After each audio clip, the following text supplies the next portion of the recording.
Hello and welcome to Would You Rather with our very special guest Matt Salzberg, writer and producer extraordinaire. Tonight we will be discussing two films, District 9 and Children of Men.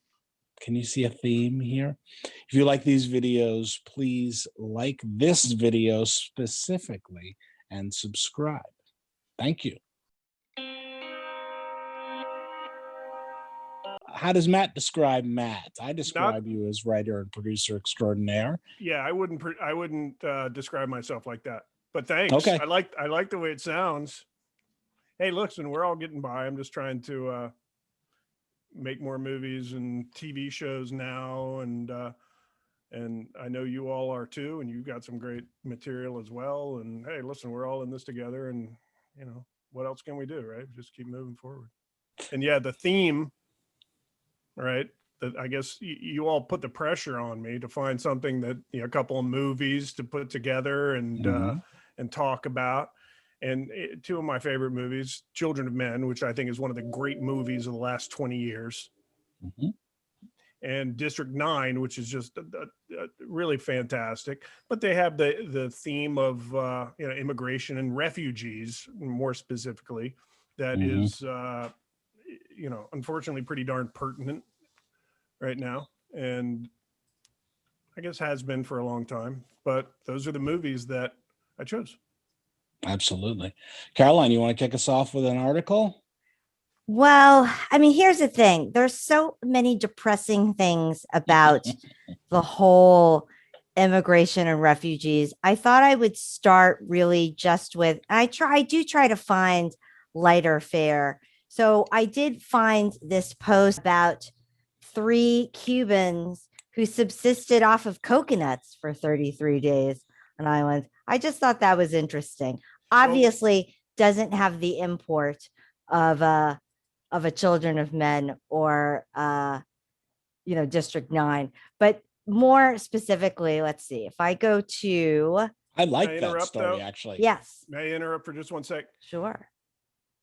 District 9, Children of Men, we'll talk about it more. They're pretty dark movies, but they end up with some hope, with a little light. Whenever you put Cubans and coconuts together, you're going to get some lighthearted fare and some good stories, right? Even if it ends horribly, it's going to be a fun journey. Yeah, we've got alien sightings. There were a couple of stories. The UFO thing, I mean, come on, they're out there, right? I've always believed it so, but when the Pentagon Truth thing, that article that Caroline just shared from the Times, like, can you imagine? I mean, we were just going through Trump madness, so nothing stayed in the news for longer than 2 days. But can you imagine if that came out during like a normal time? And obviously, we're in a global pandemic.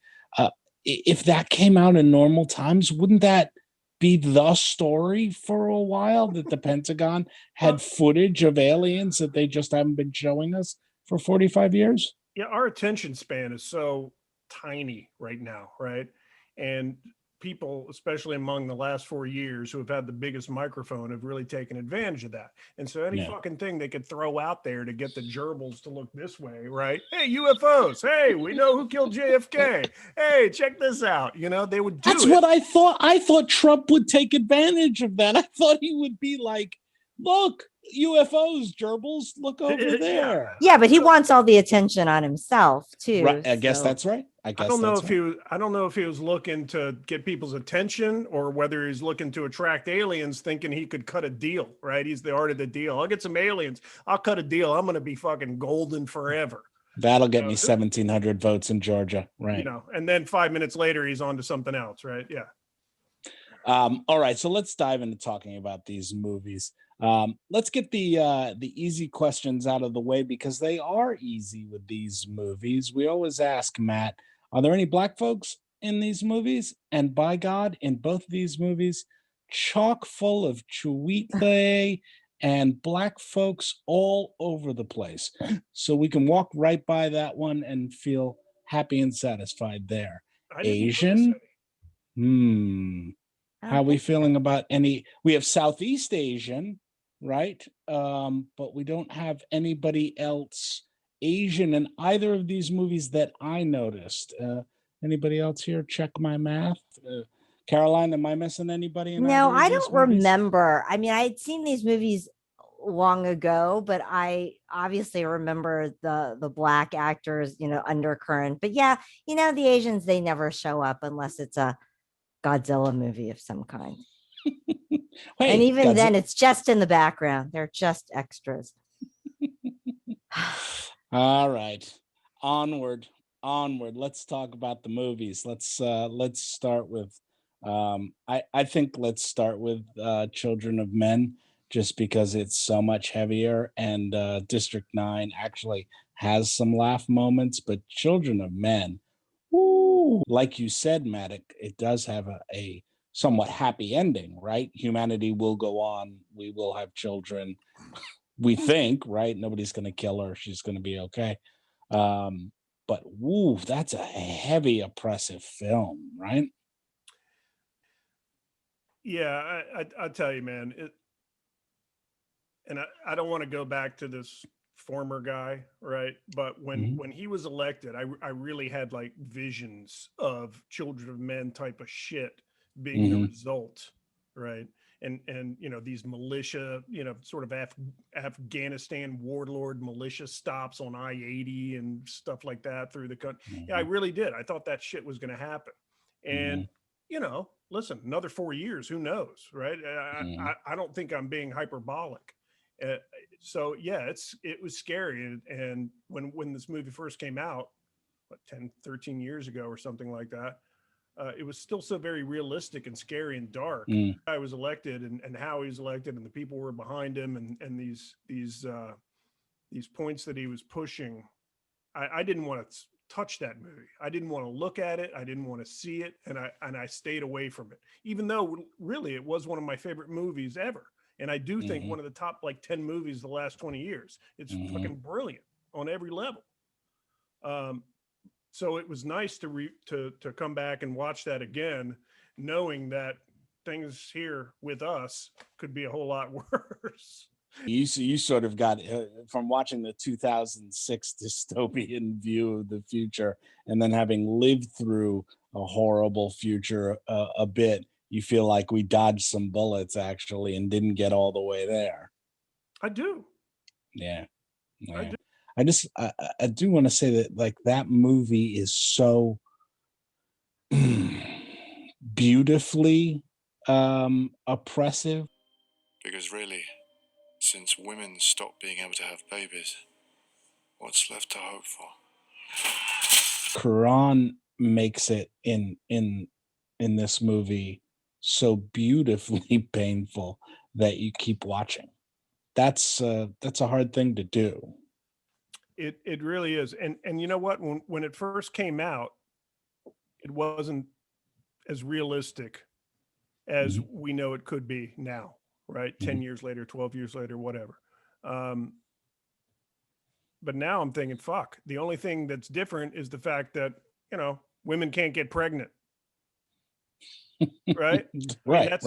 That's the one thing, this virus or whatever it is that hit the world where women, were not fertile anymore.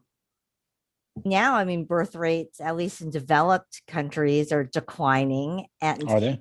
Some people, and some people, good, are saying don't have kids because of climate change and, as a choice. And so, maybe this infertility in today's era would be, by choice, as opposed to this kind of magical thing that happens throughout, the population. So it'll just be really interesting to see what happens. Yeah, I mean, mass infertility and is not a good thing, but I mean, really, I felt like that was the one sort of science fiction element to this movie that made this sort of thankfully incomprehensible, right? And the rest of that, as you said, Bruce, I mean, that shit's been going on for a long time.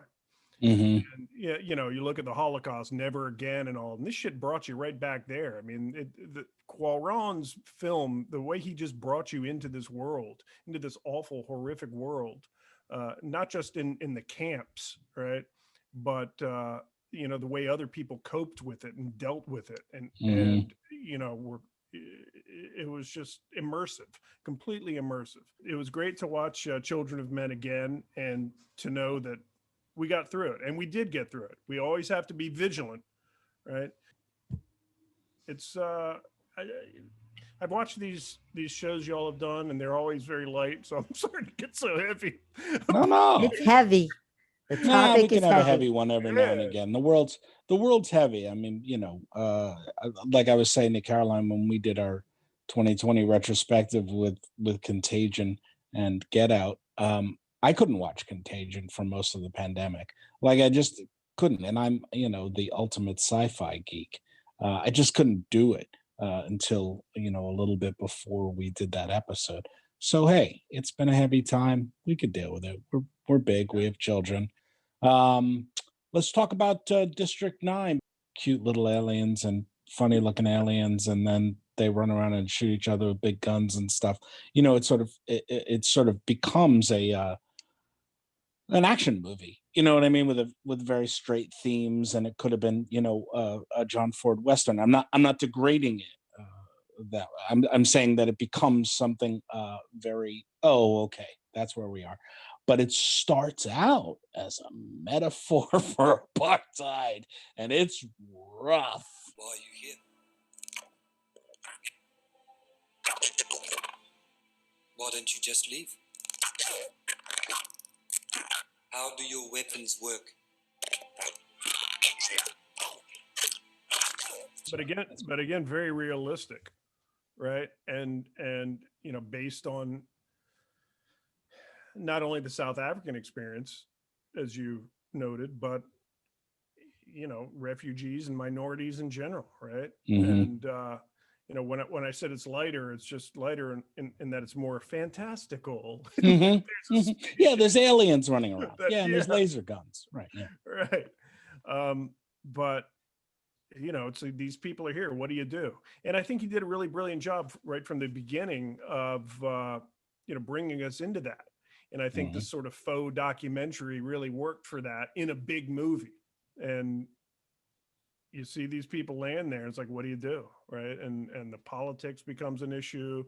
And then the reality of what these creatures are and how desperate they are and what they need and what we can pay for and what we should do. There were a lot of elements to that movie that were pretty heavy and highfalutin and ambitious. And you got to love that, man. You got to at least respect the ambition. Mm-hmm. Caroline, you want to chime in on either film? No, these are just so heavy. I don't. This theme is so heavy, and we're in a pandemic, and so I appreciated District 9 because yes, it was fantastical, and at least that lightened it up a little. Children of Men, I can't watch. I watched it one time. I love Clive Owen. And so I of course I saw the movie, but when you kill off Julianne Moore very early on, and I just thought, all the sunshine is out of this movie already. For a science fiction movie, District 9, the one thing that was the absolute least believable part of that movie, or the aspect that was part, was the fact that guy who's a complete fucking moron and not really a great guy, not at all, that girl, right? Yeah. What the fuck? How did that happen? I mean, he was. It's Hollywood. Me too with Caroline. He was a moron, right? And he wasn't like some great guy.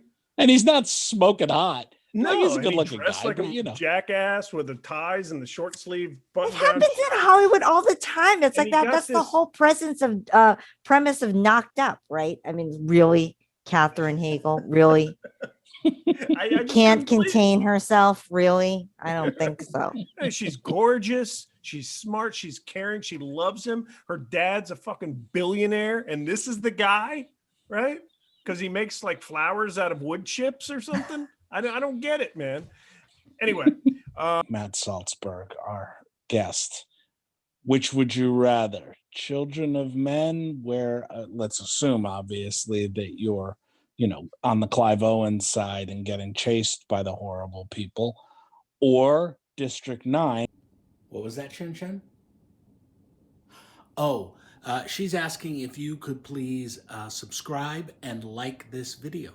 Thank you. Anyway, would I rather? It's funny. I didn't know how the question. I would rather. I'd rather be Clive Owen than that guy. Why? That's a good question. You don't want to turn into an alien? Is that it? You're alienist? I don't want to turn into an alien. And you know what? I just watched the other day. We watched Sound of Metal. Did you all see that? Yeah. I haven't seen that one yet. You saw it, Caroline? Yeah. The guy going deaf. Yeah. That was just fantastic. And then Benny and I, we watched that. All of us watched that. And then we watched Children of Men or District 9. And I said, Benny, would you rather become a prawn or go deaf? And absolutely go deaf. I don't want to become a prawn. The Children of Men thing, we'll find a way. And you know what? If you have a woman here, this young woman who is pregnant, and you can help her, and even if there's a modicum of chance and hope that you can do this thing, you know what? That's what you're going to do, right? And that's a great place to be, because you're not just saving yourself and Charlton Copley character did some great stuff and he helped these guys get out, but it wasn't because he was a great guy. It's because he was desperate.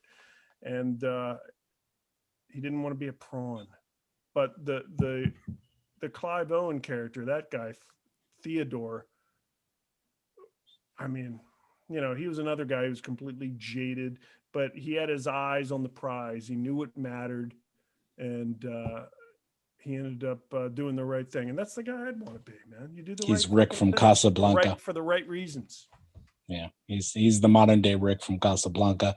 I'm going to jump in and thoroughly and totally agree with Matt. It's cooler to be the hero than the prawn.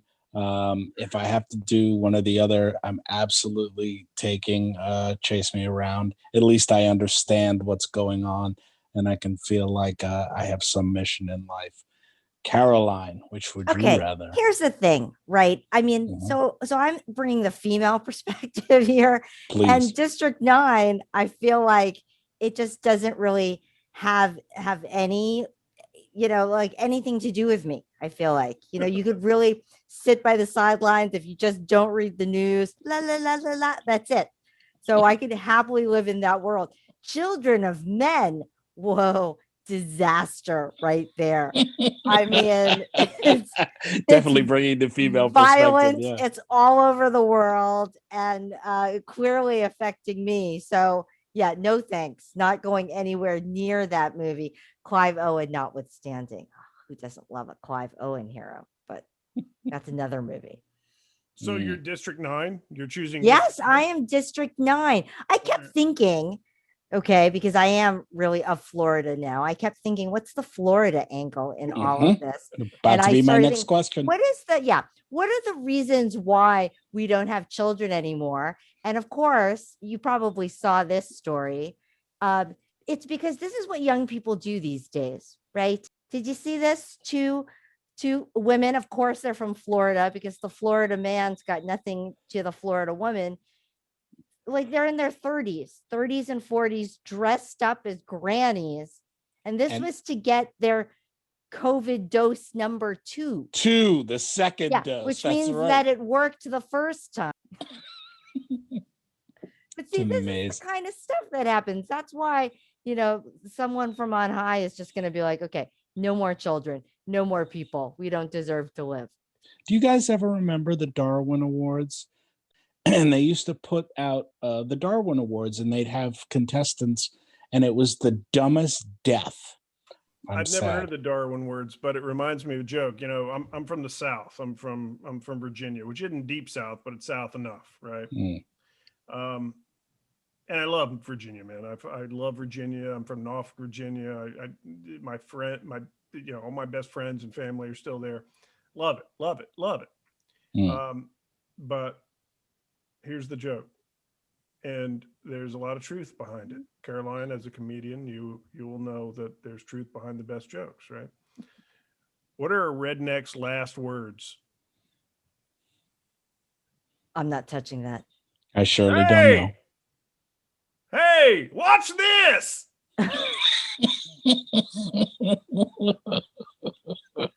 Florida might have to get Lifetime Achievement Award for the golfer. Yes. See, this is a perfect Darwin Award. Yes. Drowns while searching for a missing ball. I mean, I just don't even.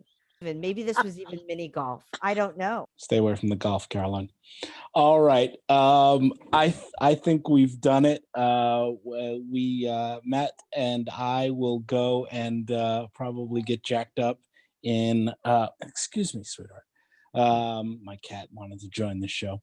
Matt and I will go and get shot up protecting the last pregnant woman in the world. And Caroline will ignore the prawns and be just fine in District 9. That's what we have decided. Matt, anything to take us out on? Anything you want to plug? I'm not going to plug anything. You know, I'm very excited about where we all are. Caroline, I've seen some of your stand-up work, by the way, and you're really Thanks. funny. Oh, You're good. thank And Bruce, you know, in case anybody sees this who doesn't know, Bruce is an incredible actor, right? Great actor. And I saw you were just in like the Gossip Girls thing, your third episode. Yeah. So Gossip Girl on HBO, yeah, ladies and gentlemen. keep rolling, man. You're really good. I don't have anything to plug. I'm very excited about a lot of projects, but you know, it's just been really fun. And I thank you all for asking me on. And I'll keep watching.